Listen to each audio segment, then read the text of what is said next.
iBond අපේ single machine එක ගත්තොත් එහෙම ඒකේ 6 inch to 8 inch ඒ කියන්නේ ඒකට යූස් කරන ඩයමන්ඩ් ප්ලේට්ස් ಜಾති දෙකම යූස් කරන්න පුළුවන්. ඒ කියන්නේ අඟල් 6 ඉඳන් 8 වෙනකන් දාන්න පුළුවන්. දැන් අඟල් 6 ප්ලේට් එකක් යූස් කරොත් එහෙම අපි දැන් මේක ටේබල් ෆැසට් කරද්දී පොලිෂ් කරද්දී මේක 0 පොසිෂන් එකට තියාගත්තම අපේ මේ ෆැසට් එකේ මේ ෆ්‍රන්ට් ලෙග් එකේ ඉඳන් මෙතනට තියෙන දුරක් තියෙනවා. එතකොට ප්ලේට් එකේ තනිකර යන්න පුළුවන් ඉස්සරහටම.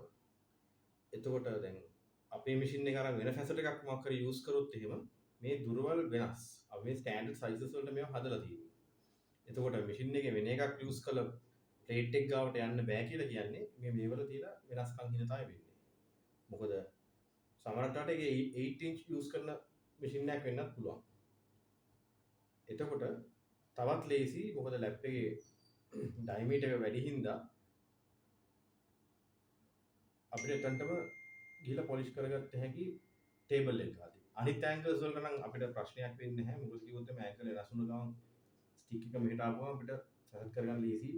මේ වොෂර් එක ගාවට වෙනකම්ම යන්න පුළුවන් හින්දා. ඒකින්ද ගොඩක් අය තිබ්බ ප්‍රශ්නයක් තමයි මේකේ 0 දාලා සමහරක් මැෂින් වල ලැප් එකේ මැද්දට එනකන් යන්න බෑ කියන එක.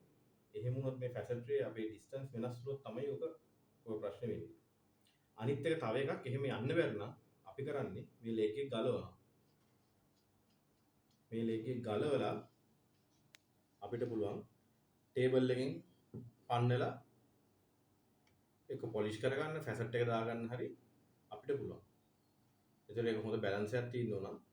සාමාන්‍යයෙන් ගොඩක් කට්ටිය කරන්නේ මේ ලෙග් එක ගලවලා පොලිෂින් වලදී එහෙම කෙලින්ම පොලිෂ් කරගන්නවා. ඒක තව විදියක්. එතන මම ඒකේ වීඩියෝ එකක් දාන්නම් ඒකේ මැෂින් එකත් එක්කම. අපි මෙතන තියලා තින්නේ බිඳුවට. ලැප් එකට අංශක 90ට.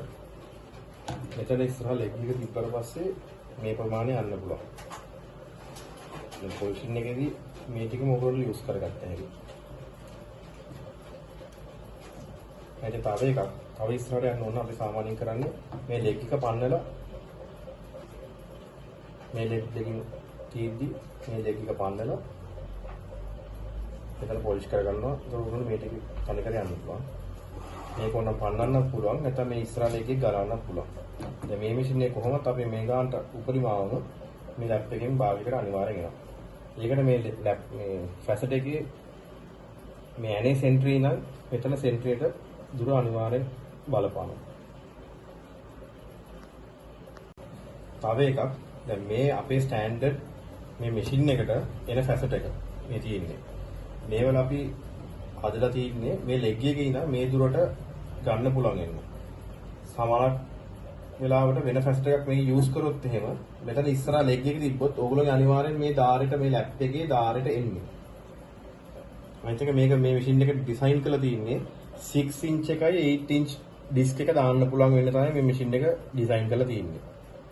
එතකොට වෙන ෆැසට් එකක් තිබ්බොත් එතකොට ඒකේ මේ ලෙග් එකේ ඉඳන් මෙතන ඉස්සරහා දුරට එන මෙතන ඩිස්ටන්ස් එක මදි. එතකොට ඔයගොල්ලෝගේ ලැප් එකේ වදින්නේ මේ ධාරය. එතකොට ඔයගොල්ලන්ට ටේබල් පොලිෂ් කරගන්න අමාරු වෙනවා.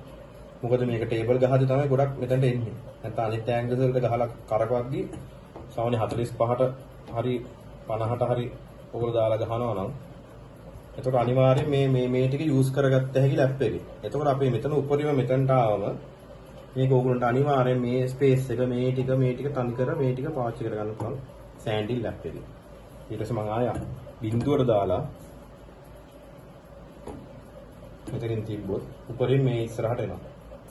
නැතත් අපි කරන්නේ තව ඉස්සරහට යන්න ඕන අනිවාර්යයෙන් මේ ලෙග් එක පන්නලා මෙතන අත තියාගෙන පොලිෂ් එක ගහගත්ත හැකි. නැත්නම් ඔයගොල්ලෝ අතේ බැලන්ස් එකෙන් මෙතනින් අල්ලලා අනිවාර්යෙන් ටේබල් එක පොලිෂ් කරගන්න පුළුවන් මේ ආකාරයට. මේක මෙහෙම පන්නලා තමයි සාමාන්‍යයෙන් පොලිෂ් කරගන්නේ. මේ තව ටෙක්නික් එකක් තමයි ඒක.